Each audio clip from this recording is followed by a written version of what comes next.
The Cape is vast. The tide goes way, way, way, way, way, way out, and it gives us so much beach. So we are absolutely seeing a lot of that where people want to lay down their devices. This life's not about being perfect. It's about being flexible. Stepping into who you are is realizing that wherever you go, there you are.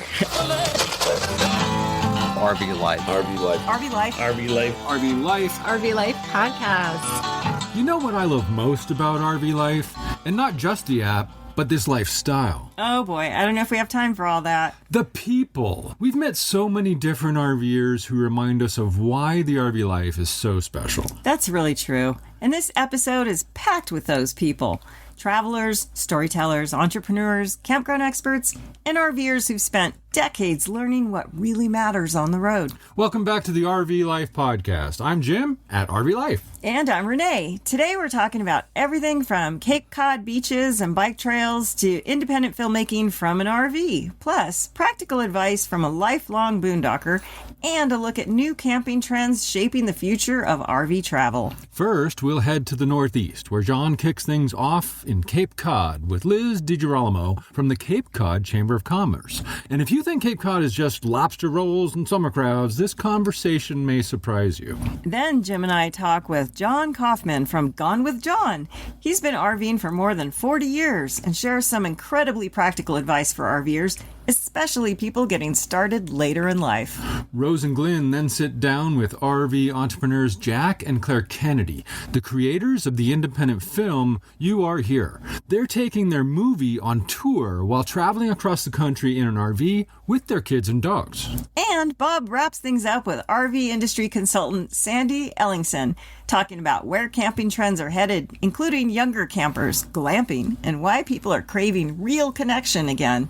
So let's head to New England and one of America's most iconic RV destinations, Cape Cod. Cape Cod is one of those places most people think they already know. Right, you got your seafood shacks, crowded beaches, summer traffic. But this conversation really shows how much more is going on in Cape Cod. Bike trails, whale watching, off-road beach camping, little villages, hidden restaurants, and shoulder season travel that sounds pretty amazing. Liz also talks about something all RVers appreciate: flexibility. There are campgrounds all down the Cape offering very different experiences depending on what type of trip you want. Here's John with Liz Di Giralamo from the Cape Cod Chamber of Commerce. Hey, everybody, and thank you so much for joining us for the RV Life Podcast. My name is John DePietro, and we talk about interesting destinations that you can take your RV to throughout the United States. And today, we are venturing to New England, to Old Cape Cod,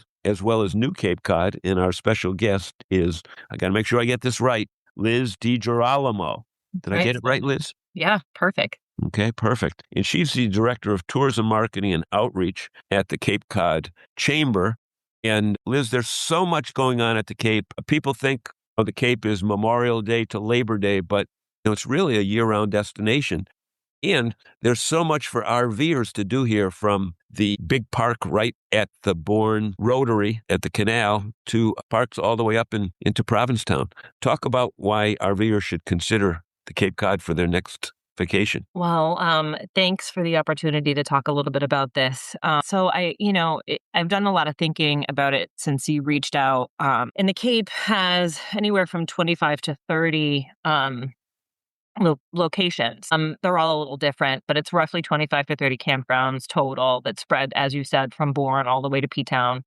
And I wouldn't say the Cape is exactly undiscovered for RVers. I don't know if that's even the right way to put the demographic, but it is surprisingly underutilized, I think, compared to what it could be. And as you kind of touched upon, I think the gap comes down to a mix of like perception and logistics and, how the region of the Cape for the last 100 years has historically positioned itself as a tourist destination. So it might feel a little bit untapped. I think that's kind of what you were saying. Am I hitting that on the head? Exactly. So, effectively, when people think of Cape Cod, one of the first words that comes to mind is food. And there's food that you're going to get at the Cape that really, they say you're going to get it at other parts of the country, but you can be at a restaurant on Cape Cod and the fish or lobster that you're going to be consuming got off the boat an hour ago. Easily. I think, obviously we are known for our seafood, correct? So, I think that you're not going to find anything that's more fresh. A lot of our local restaurants even have their own oyster grants. So they're harvesting their own oysters fresh every week to bring into the offering. There's definitely a diversity that has spread across the culinary world on the Cape, and that's steering clear of what you would imagine is your standard, cream and cone-ish, Yep. fried seafood, soft Yep. serve ice cream, Yep. French fries, clam strips, steamers, what have you.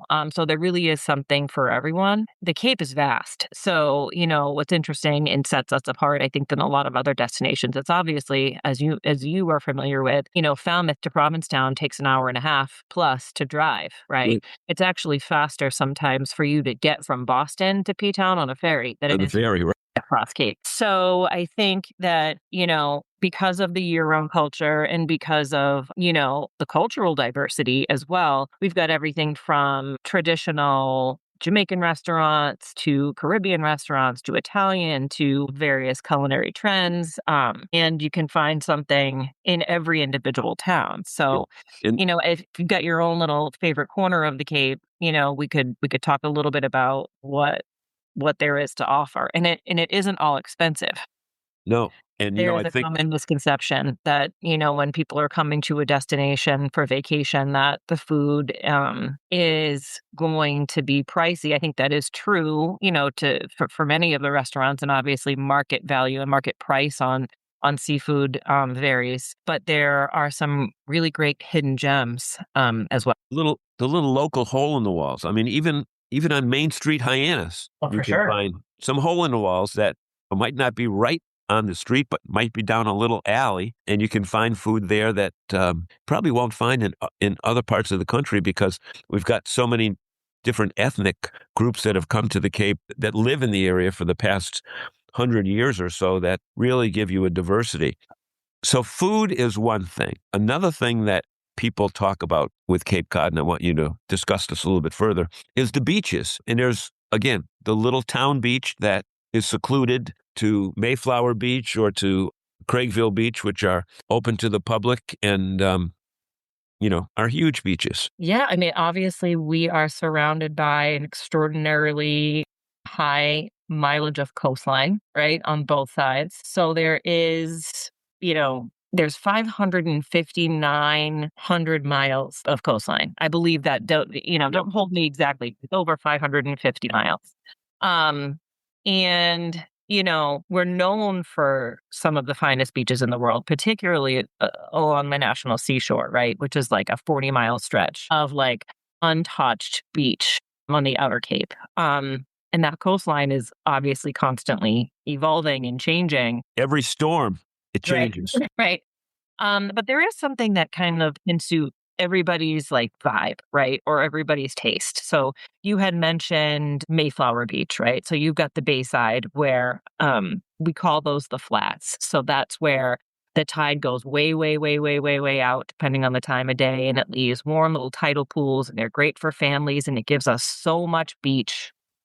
So that might be what somebody's ideal beach day is. And then you've got places where you can take part in sports because of how the wind shifts around the coastline. So you've got like, Hardings Beach and Calmus Beach and Hyannis, where windsurfing, right? You know what I'm talking about. And then this is something that is going to fall in line with our discussion is, you've got your off-roading trails. So you've got your Sandy Neck and Atlantic Ocean facing beaches like Nauset, New Orleans. And this is where, people enjoy bringing their RV vehicles out to camp and overnight. And then, I think our wildlife as well, everybody kind of knows, they've heard the stories, and for a while, shark tourism was a thing. But, there is some really healthy marine life. You can go to Chatham Fish Pier and see the seals. And if you are at Nauset Beach, chances are you will see a steelhead bobbing,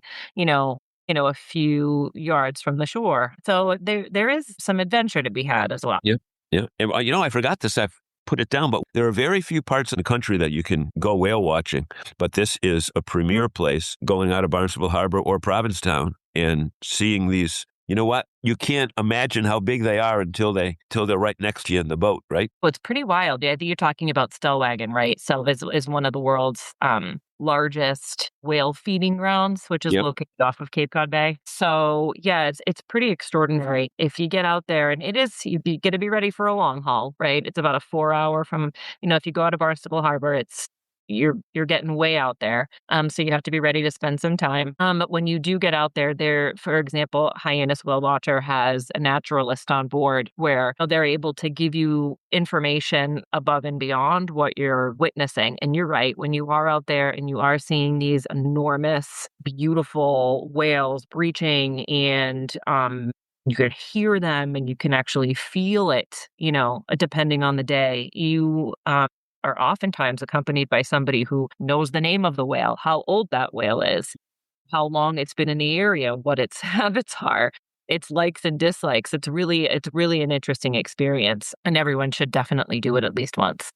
And our last thing that we have time for today is for those RVers. I think I see 50% of the RVs on the highway today are carrying bicycles, and there's probably no better place to be off the road and enjoy a bike path than Cape Cod. Yeah. I think there's over 300 miles of terrain, for cyclists.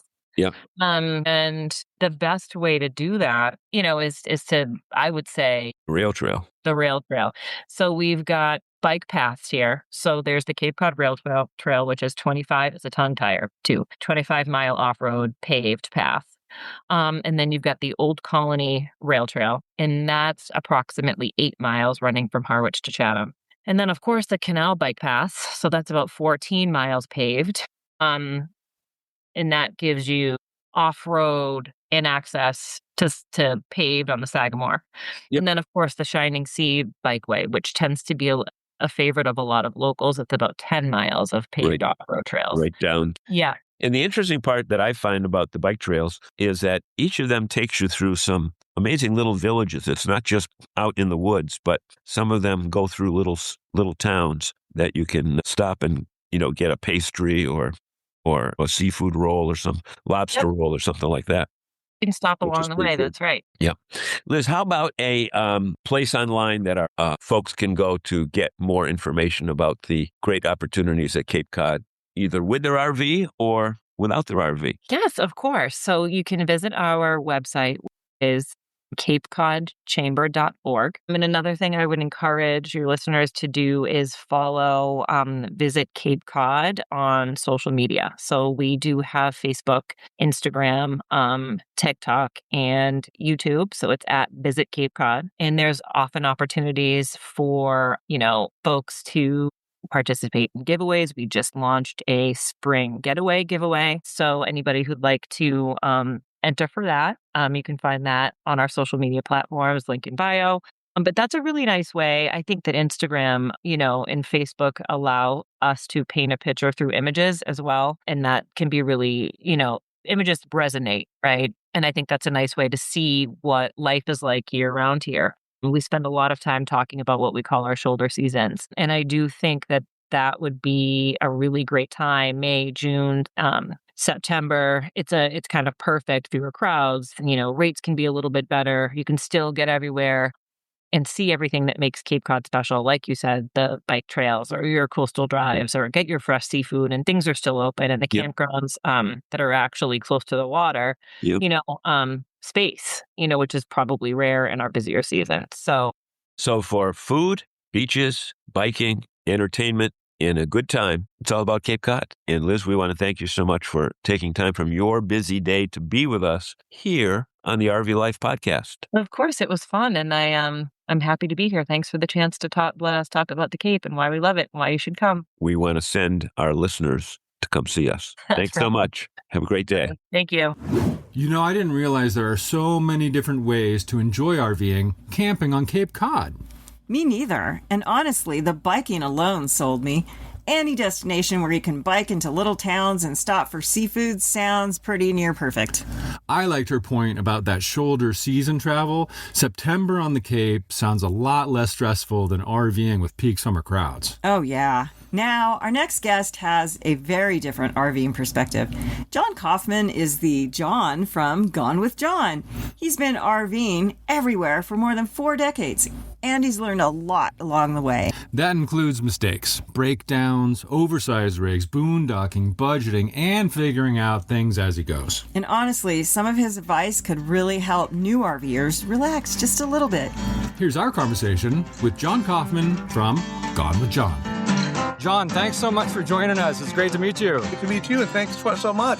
Looking forward to it. John, us too. I mean, I remember when I saw your YouTube channel and I thought, we need to talk to him because you have the kind of experience that people can learn a lot from, especially RVers who are of a certain age, let's just say. But we'll get into that in a bit. Yeah, you've clearly been RVing for ever, but maybe you could just give us kind of the short backstory of when you first started RVing and then why you started documenting everything on YouTube, which I realize is fairly recently. Yeah. Well, you asked for it. I got the travel bug back when I was 12 years old in 1964. I'm going to be 74 this year. My cousin and I did a cross-country camping trip through a summer travel camp. And we rode in the back of an old army truck all across the country. And those experiences stayed with me. It was amazing. And we went everywhere. And then when I got older and made some money, started RVing in a van, not really an RV, but in a van back in 1982. And I did it up the best we could in those old Ford Econolines. Nothing like today's. Nice. But I did go around the country. I circled around 4 times in that old van. In about 1988, 87, 88, I moved to I bought a 40-foot travel trailer and a Dodge Cummin turbo diesel dually. And it was amazing, but I learned really quickly that big it can also mean like limited. It was too hard for boondocking, couldn't go places, couldn't turn around on streets, couldn't get into national parks. It got old very, very fast. So then I bought a 36-foot for travel diesel pusher, Class A, and I ran it from LA to North Carolina up to Tennessee and back to LA. And honestly, it still felt oversized for me for the way I would like to travel. I mean, the van was a lot more convenient for me. In 1990, I downsized. I bought a 29-foot Holiday Rambler Class C, kept it for about 20 years. It got to be a beater. And in 2010, I bought my 30-foot Monaco Class A, which I still have today. And it's an amazing coach. I love it. So I decided to start documenting my on YouTube in July 2025. After I got diagnosed with prostate cancer, and I had prostate cancer surgery. My daughters encouraged me to share what I've learned over the years and to have something so the grandkids could see it. They could see it. If I didn't know if I was going to be around. Yeah. So I didn't. And the whole concept was really to help other RVers avoid the same mistakes that I made and I learned from. And you've clearly experienced quite a variety of RVing and over a lot of time, a lot of experiences. A lot of different types of RVs. You were the original van lifer, John. I was, but believe it or not, I'm hoping to get sponsored by the company that makes vans and go do it again because it's tough. Well, maybe we can help with that. It's tough to go where I really want to go now in a motorhome.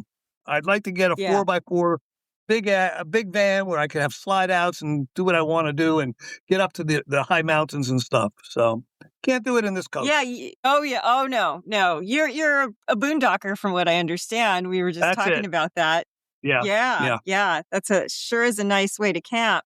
Well, that's just one way of camping, and there's all sorts of ways. But there's also a lot of myths about RV camping out there, and I would like you to explain, in your experience, what is the biggest, I don't want to say lie, but myth that people fall for, that they hear out there on social media and they think, oh, this is the way RV life's going to be? Give them a reality check. I always tell people that are, when they're about to get into it or whatever, just start. Don't worry about things. The biggest misconception, especially for seniors, is thinking you have to do everything before you figured it out. You just figure it out as you go. You learn, by experience and and you learn how to set things up, the gear that actually matters, what apps and memberships will save you money, how to handle the little surprises that pop up when you're traveling. And you meet a ton of like-minded people. You get invited to various campfire conversations, swap tips, laundry at the laundromat. Suddenly you've got friends all over the country. And you know what? You'll see places that you'd never bothered flying to. I mean, you wake up to scenery that feels unreal. You pick up new skills. I didn't know anything about basic RV maintenance, motors, or anything. Not that I do a lot of it now. I could handle things. And then you get used to the little stuff like cooking in a tiny kitchen. But, again, nothing's about here. This life's not about being perfect. It's about being flexible. You start small, you stay curious, and you figure stuff out along the way. And you have a good time. I love that approach. I think the first year that we were on the road was just nothing but learning. And I think that if you stick it out long enough, you feel comfortable enough to go, yeah, I think this is pretty cool. I think I can do this. Just don't give up too soon and know that nothing's perfect. I liked how you said in one video, there is no such thing as perfect. No, not at all. I see people, this doesn't really pertain to the question, but to what you're saying, I see people buy these new Prevos, these $400,000 coaches. They take them out, the first couple of days, they take them out, boom, ding them, crack them up.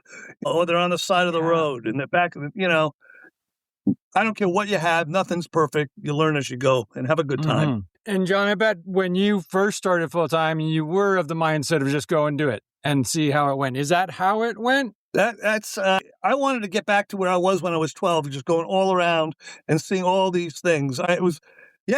Just do it. Don't care about all the small stuff. Just go. Don't worry about what my friends and my daughters and everybody. I had so much flack when I did it, but not anymore. It hasn't been that way. So tell us how that went for you. If you could go back and speak to your younger self back then, when you were just getting into your first rig, what might you have said? Don't sweat the small stuff. Enjoy the ride. Yeah. When you first start, everybody thinks every little issue is going to be a big deal, and and they're not cut out for it, but they are cut out. I was cut out for it. Things are going to break. Plans change. Weather always throws curveballs at you, and you're still going to be fine. You learn how to, I learned very easily how to troubleshoot, improvise, and handle these problems. And most of the time I had no choice anyway. And, every hiccup becomes a skill that you keep forever. And I tell people, you got to keep it simple. Focus on safety, realistic budget, having a basic backup plan. Don't chase the perfect spot, the perfect setup, the perfect get. Don't do any of that. You figure things out as you what actually matters as you go, and you'll enjoy most of the people you meet on the road anyway. RVers are kind. They share tools, advice, and knowledge. And it's very easy to go up to somebody and say, "Hey, I've got some questions. Maybe you can help me with this." And they do all the time. And Absolutely. Those little everyday moments end up being the memories that I was happy and I still am happiest with. For sure. Yeah. And I think a lot of times we tend to overthink things and we overthink decisions. What do they call it? Analysis paralysis. So we can't let that happen when we want to take a leap into this lifestyle. Now, you mentioned a key word back there. You mentioned safety. And I know that you have a really good video about it, but I got a few. Let's talk about safety. I want to know what your experience has been RVing. A lot of people these days, they're putting up security cameras and floodlights and things like that. What has been your experience with safety on the road? And then I also want to know, what is the one habit that you've developed when you go to a new location? How do you keep yourself safe? Great points. Great questions. I haven't had that much trouble. I'm 6'3" and I'm pretty, astute. And I've been doing this a long time. And I don't put myself in situations that could be risky. And, the one habit that I never skip, and I call it my 90-second, as I talk about in a video, my 90-second don't commit yet arrival routine. I do it religiously. I stop, short of where I'm going to stay. I can't say in a campground, but let's say if it was even a campground, because not all campgrounds are great either. I want to stay mobile till I know I can get out of that spot, in and out clean. If I'm towing, which I always tow my car behind me, I keep the wheels straight. I stay hitched. My phone always stays on and with me. I check my exit. I want to know if there's any low branches, tight poles, soft shoulders, ditches, blind turns, because all that decides on how I'm going to spend that night. If I'm going to, if I'm going to be okay. If I can't pull out of if I can't pull out clean and fast, I switch to a pull through at another spot, or I do a different site before I back in and commit to any spot. Only after I do all that, I'll do another routine, which I have a video about called, lights, locks, and location. And I say it every time in that order when I stop, when I park or go to a fuel stop or just settle in. The lights, can I be seen or can I see or be seen? I don't use I use a flashlight, not my phone when I go outside to see if what's around me. Locks. I want to know my rig and my tow vehicle is secure with a key that I could grab fast. And location. I have to have clear sight lines and 2 ways out. If any answer to those is no, I'm out of there. One other thing is I also want to confirm I have a signal. And if I don't, I have a Garmin InReach. It's always charged, and I stage it right by the door. And I also have I do a quick weather check with radar and satellites and stuff. And that's my go-to routine wherever I go. Because again, as we mentioned, I'm boondocking. It could be in an urban area. It could be out in the sticks where nobody is. It's the same time. I do the same thing wherever I go. Those all good points there, John. And you mentioned something else earlier about seeing folks taking off in their brand new rigs and dinging them up. So let's talk about the money and the budgeting for a minute.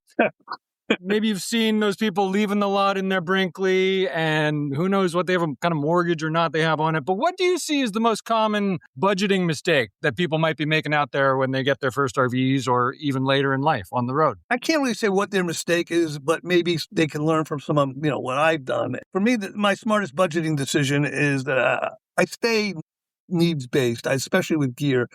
I only buy what I actually use. I skip RV gadgets that look smart in the store and on Amazon. And I stop wasting money and space. Space is very valuable to me. And what I carry as far as weight is very valuable. Every item has to earn a spot. If it doesn't, it's gone. Second, for me, is my food routine, which saves me a ton. And I've been on a plant-based diet for over 20 years. I shop smarter. I go to farmers markets. I do better grocery stores instead of convenience stops. And I cook and prep most every meal. That one habit, protects me, my budget, because travel food is where the money disappears fast. And you can get really unhealthy very quickly eating that crap on the road. As I said, the most common budgeting mistake I do see is people buy their way into comfort. As I kind of mentioned before, tons of gear, the expensive RV, upgrades, just in case stuff. Before they even know they can travel, tow anything, they buy the wrong tow hitches. I see people with travel trailers that don't have the weight balancers in the back, the sway bars, and they're all over the road. I mean, that's really the.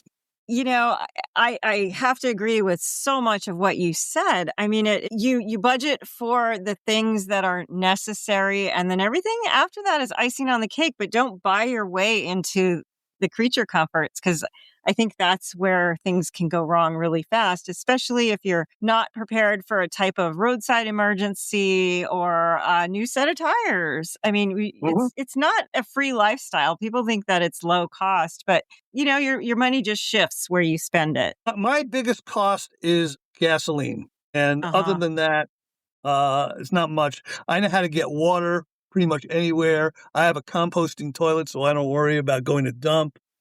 Nice. I've got over 16 kilowatts of lithium batteries. I've got 2.5 kilowatts of solar on the roof. I've got foldable portable panels as well. I mean, I don't really need to be in parks. I don't have to spend those. My budget's a lot different than the average person.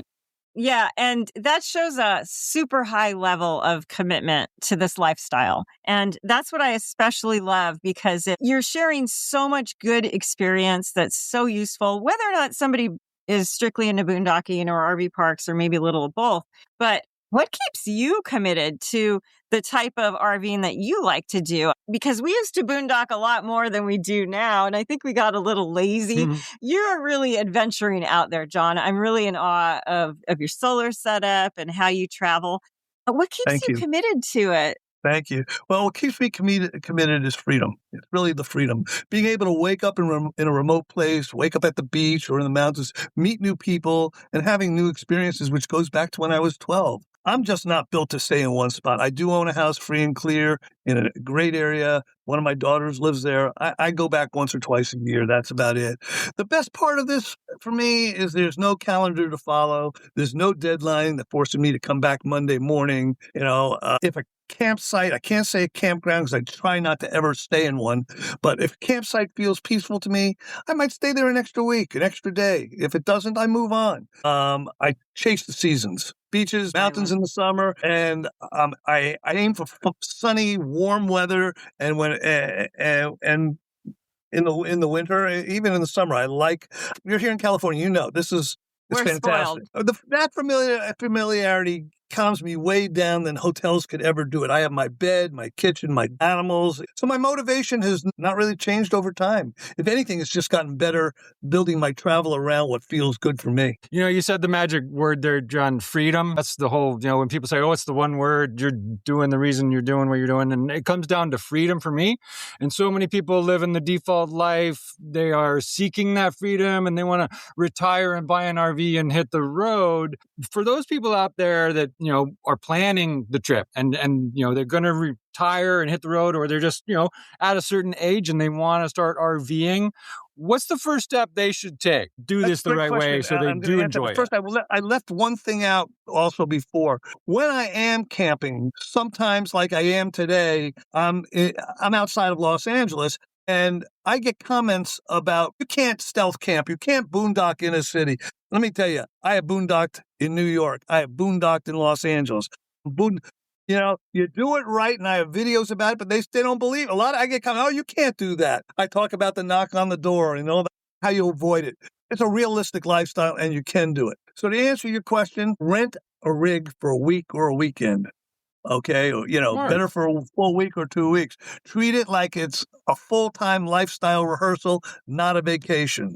You're just not testing the RV. You're testing the routine and the lifestyle. You're going to live normal days in this thing. You're going to cook every meal in it. You're not going out to the restaurant, make your coffee, shower, use the bathroom at night, spend time inside, go where it's windy, cold, and raining. You need to experience that. Mm-hmm. Are the aisles too thin? Do you have problems? Do you want to slide out? You don't. You'll learn about camping spots if they feel good or, whatever.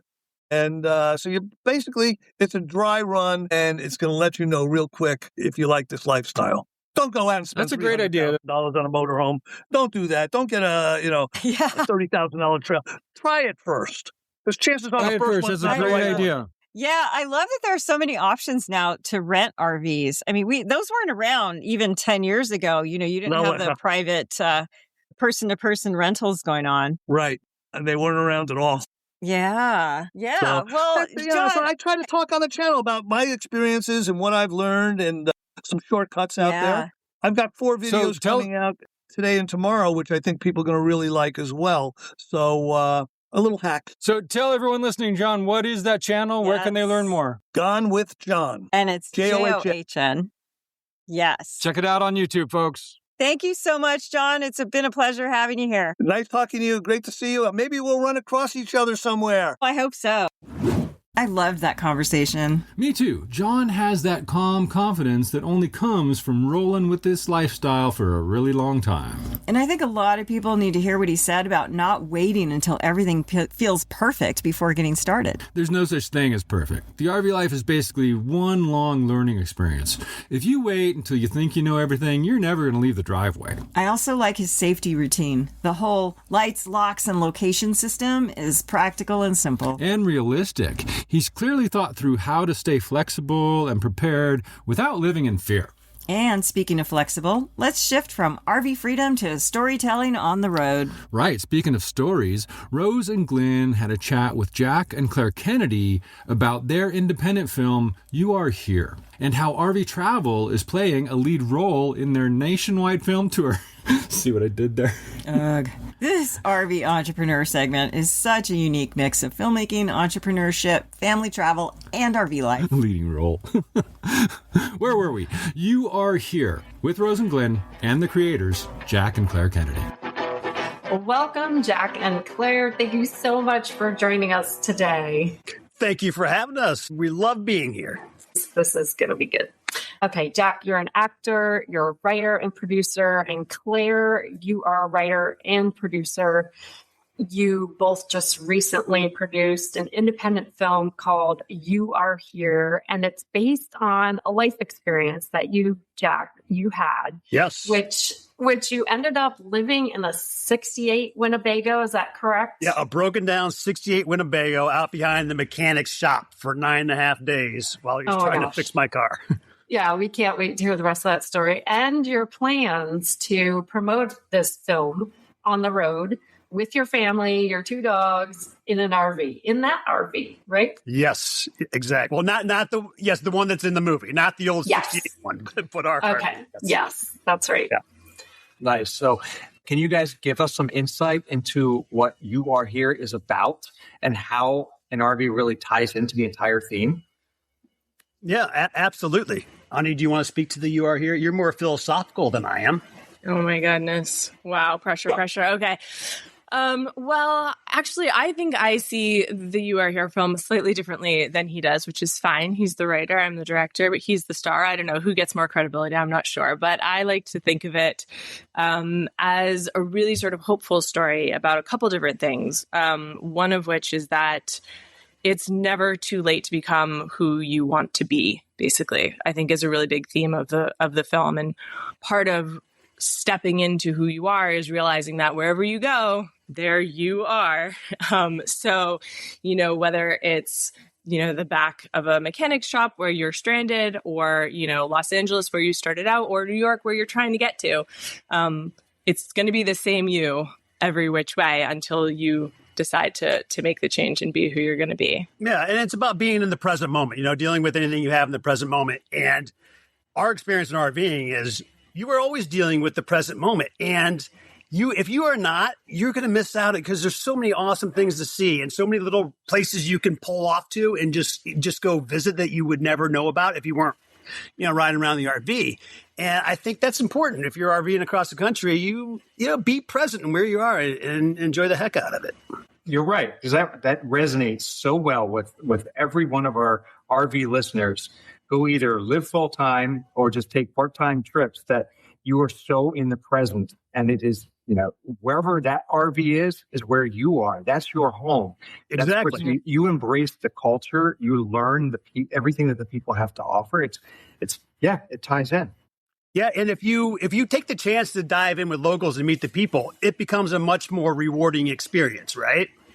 It just becomes from black and white to full color. Absolutely. Yeah.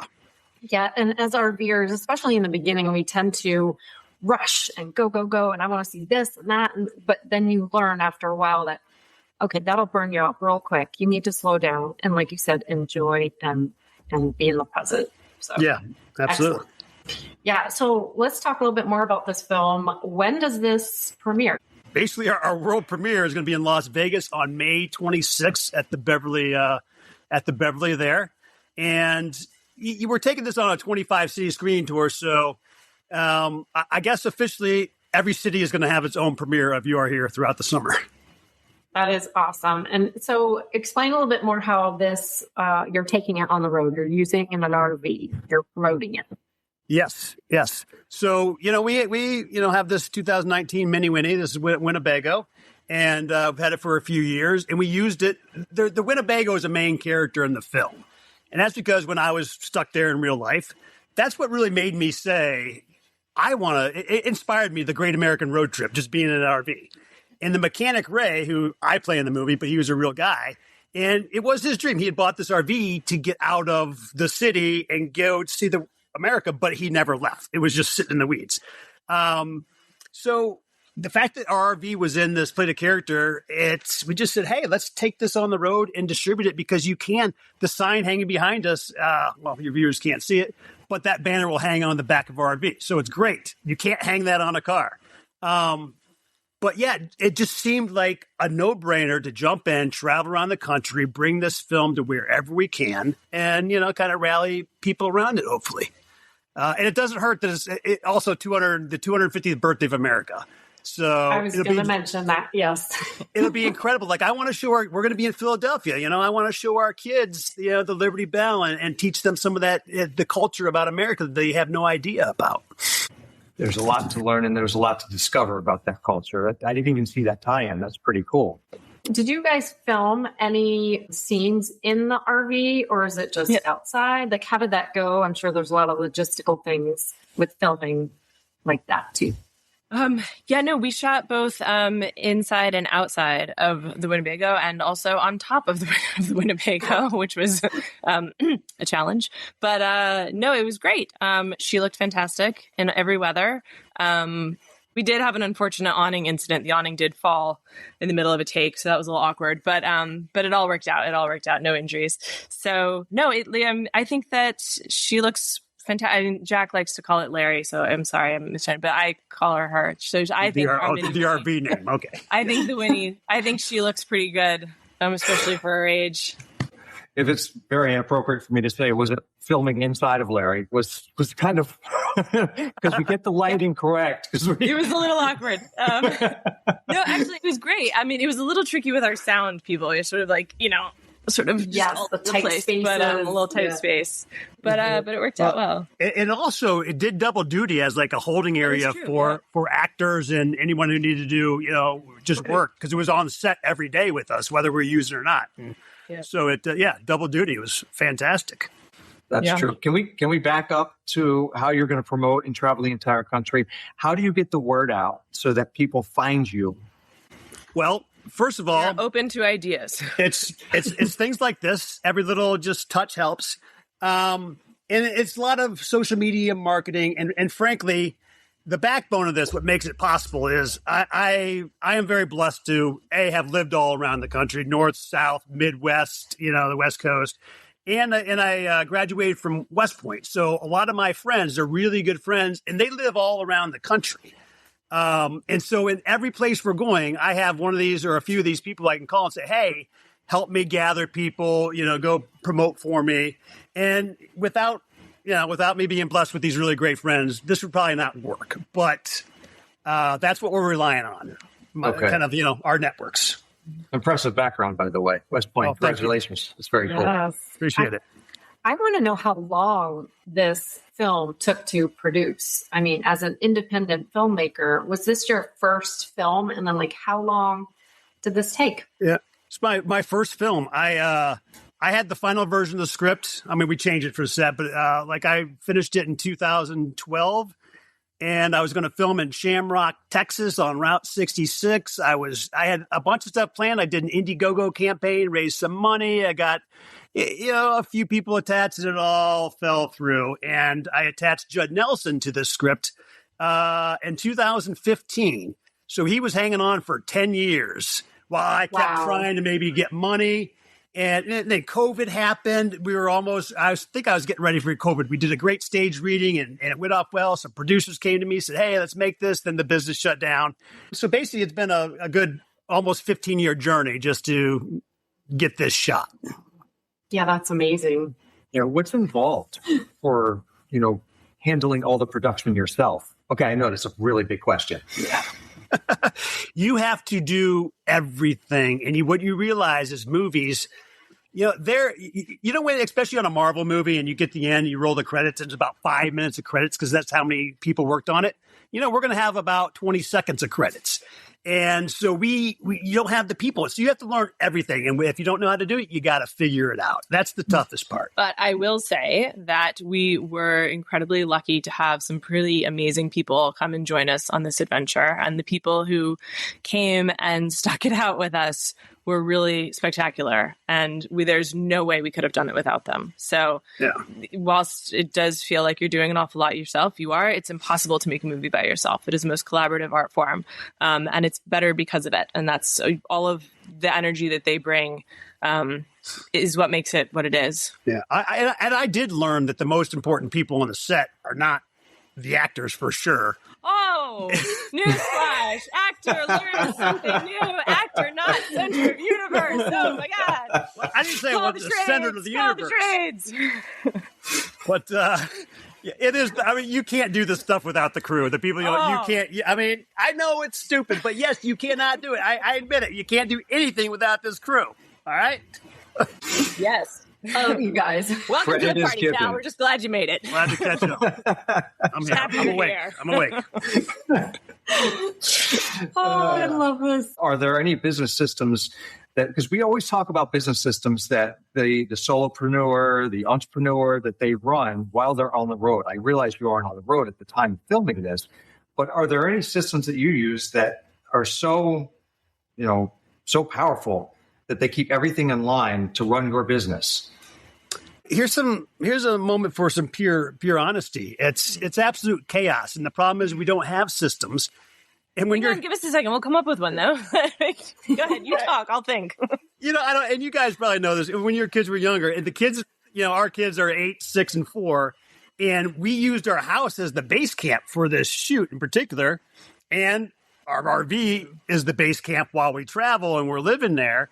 And so you're doing your business and you're living in the same spaces. And, we can only deal with the kids. It's just like we got to keep them afloat and let the business try to work itself out and, cross our fingers.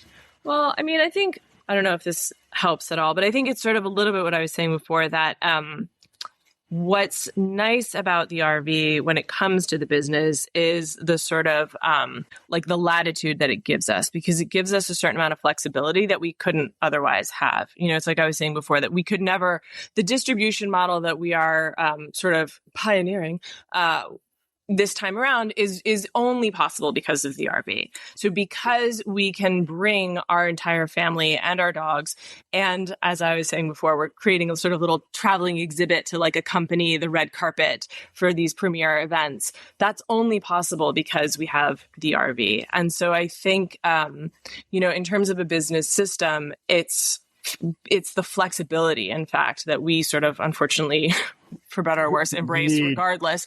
But in this particular instance, it's just a massive benefit, because otherwise it just would not be possible at all. That's true. So the Winnebago is our business system. Yes, there you go. There you have it. Winnebago is you're right. the strategy. Excellent. Common theme that we hear that a lot from other RV entrepreneurs, that the flexibility that the RV gives them. And case in point for you to promote is huge. So, but as you promote, you guys are sitting on like a total social media gold mine to promote this. Are you tapping into every aspect of social media? We're trying to. I have to be honest, I have been social media free for the past 10 years. So Smart. Dipping back in is Jack's like, you have to. I'm like, eh. But so I am re-engaging. But it is, I think what's interesting for me, sort of on the outside, getting reacquainted by social media, is all of those different touch points that we do sort of hit, which is, like movies, but also all the things that tie into that movies, but also, RVs, but also kids, but also traveling with pets. Like there's just a lot of different slices that we kind of touch on. And so we are hoping that we can, speak to all of those different communities and hopefully give them. That's what I mean. Yeah, that's what I mean by gold mine. There are so many touch points. Jack, do you have a social media presence? Yes? Yeah, I've been using it more and more LinkedIn actually for this, but LinkedIn and Facebook I use a lot, and then I'm Instagram. I don't know. I have a lot of problems with that, not because it's bad, but because it just doesn't let me do what I want to do. Pick one or two. You're right. Yeah. But we did. So a production assistant, Joelle, on our film has jumped in. She's helping us with the website and social media stuff. So she's a much younger USC grad. And to add some chaos to our trip, she's going to join us for part of it. She's going with us for hopefully a month-long stint to help us on this tour. So throw her in the mix and we'll see what happens. But she's amazing, and there's no way we could do this without her. So yes, we could not. That's helpful. You guys will need that as tight as it may be. You're really going to need that. But you guys, seriously, Jack, focus on everything. Craziness with the kids, craziness with the dogs, not just promoting the film, because people want to see the reality of you. And of what, yeah. We would like to make a little documentary about the trip. Not really focused on the film, but on this trip. The fact, we're doing this. But we were with our first trip. We were in Charlotte a few years ago, and I wrote a children's book called The Cow Lost Her Moo.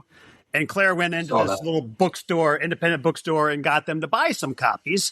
And they're like, hey, we want the book about you guys traveling around the country with the dogs and the kids. So you're right. I mean, people want to hear that story. So hopefully we can tell that one this time as well. And you can vlog it. You can just do, like I saw a couple things on your LinkedIn. You were starting about the You Are Here film and how it came to be and choosing actors and like all that. That's great. Keep going with that. Claire, I assume that you travel with a bunch of camera gear. I'm actually more of a writer, to be honest with you. So I'll probably be writing. But Jack, actually, he should send you the link. The Cow Who Lost Her Moo has a blog that I confess is pretty funny. It's pretty funny.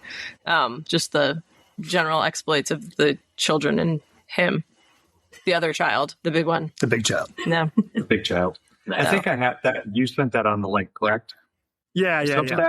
Yep. Okay. Yeah, we'll add that to the show notes. Yes. So quick, let's get into the route. Like, how did you choose this route to promote this film?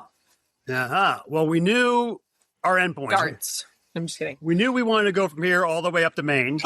And we knew we wanted to get down to Florida and then across the South. So we just had it was really choosing, do we go through like Texas first or do we go north and go through like Illinois, Indiana, all that first? So we chose the northern route.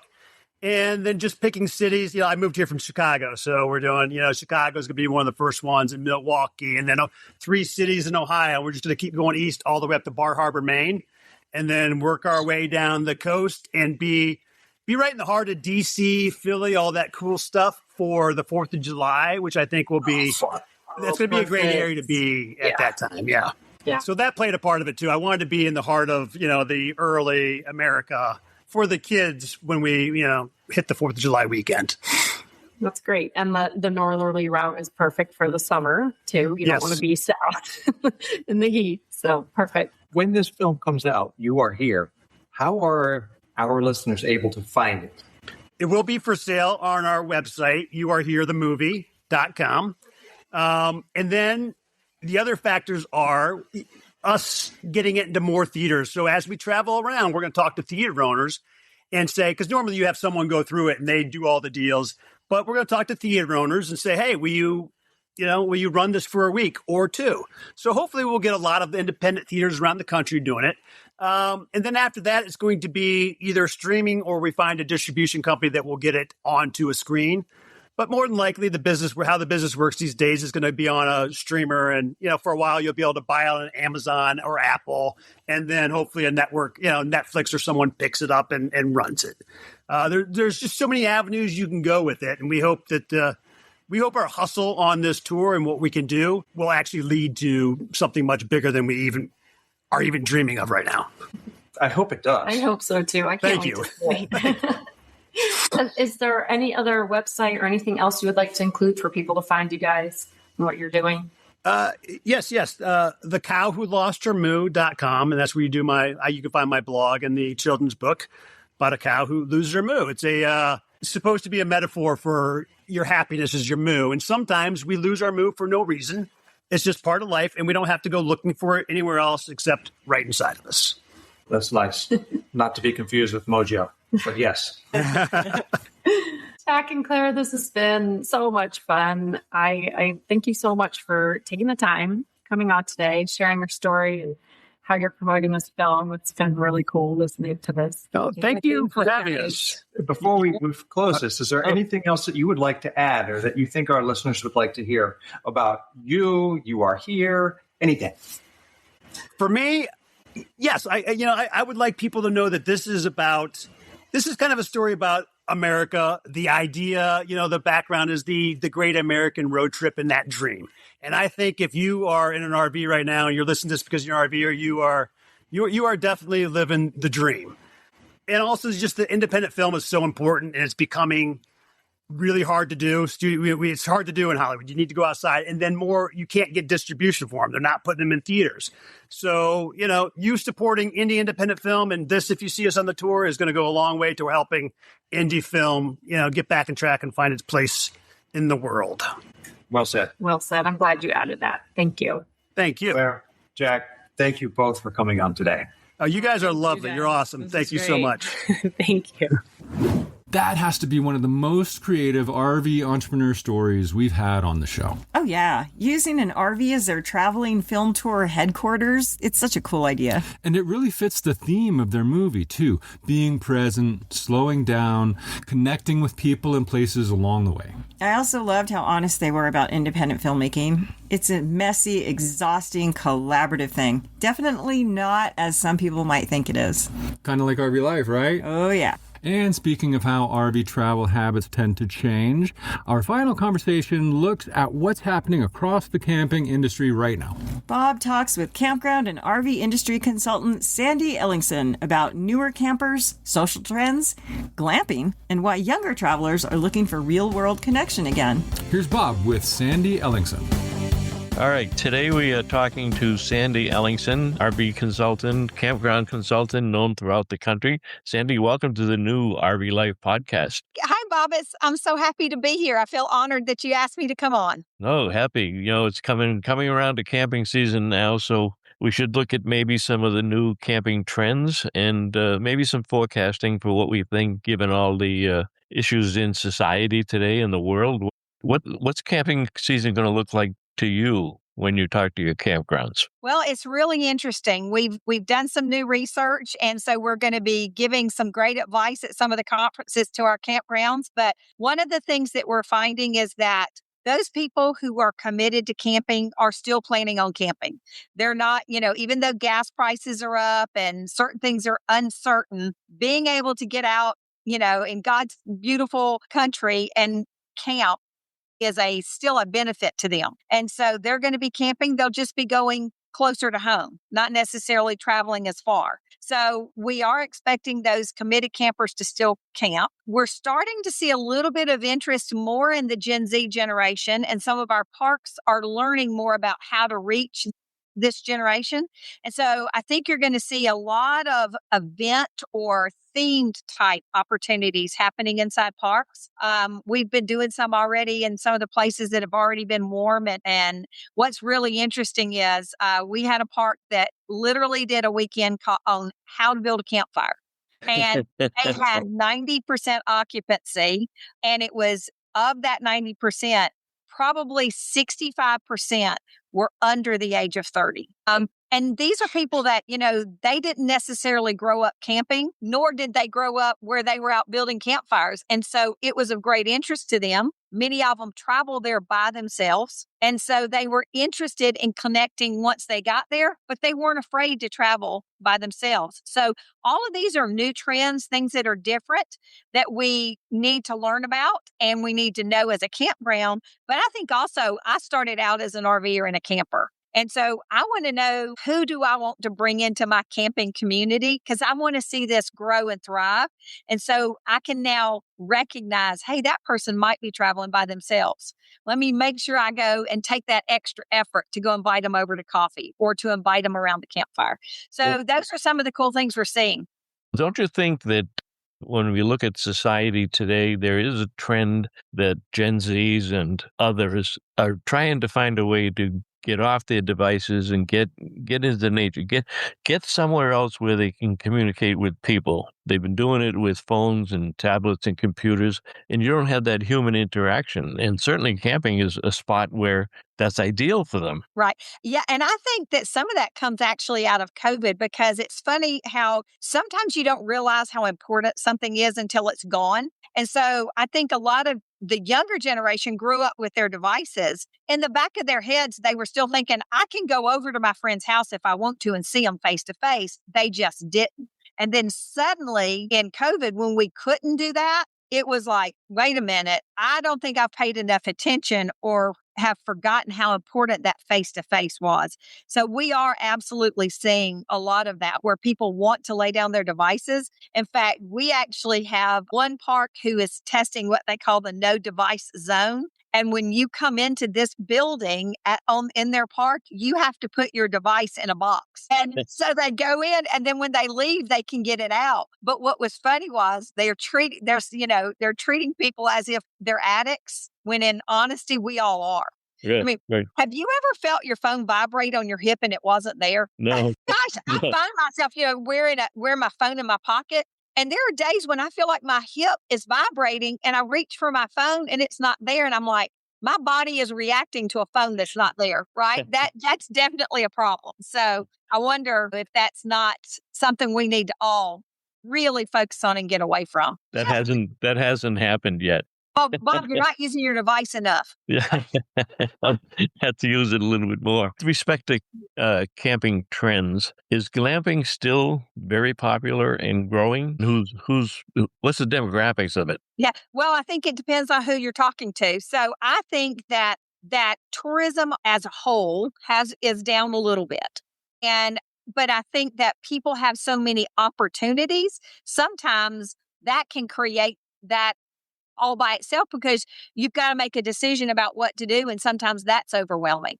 I do think, especially moving forward with younger generations, they're going to look at, am I going to Airbnb it? Am I going to go to a campground? When I go to the campground, am I taking my RV or am I going to stay in a tiny house, right? Or am I going to backpack and just tent camp? I mean, there's so many options out there that we're now fragmenting a group of people who are travelers. Okay. And I've even started retraining myself where I don't even try to refer to myself as a camper anymore. I try to refer to myself as a traveler.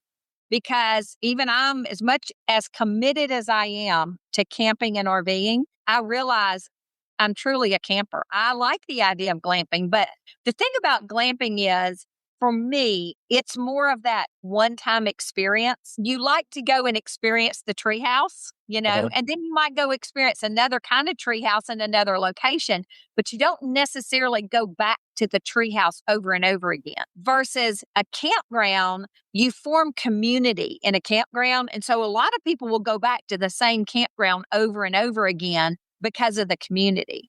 So I think that's something that's different about glamping versus camping. And I do think that the term glamping, when I started, glamping was when you were going camping in an RV. And so I think glamping has almost gotten caught up in the same kind of problems that the camping industry did, in that they kind of appropriated that term, but it's really not clearly defined. And so we really need in this industry to kind of go back and revamp and talk about the language that we use, especially as we bring younger people into the entire ecosystem. It's interesting because our youngest daughter does glamping up at Terramore up in Maine. And right.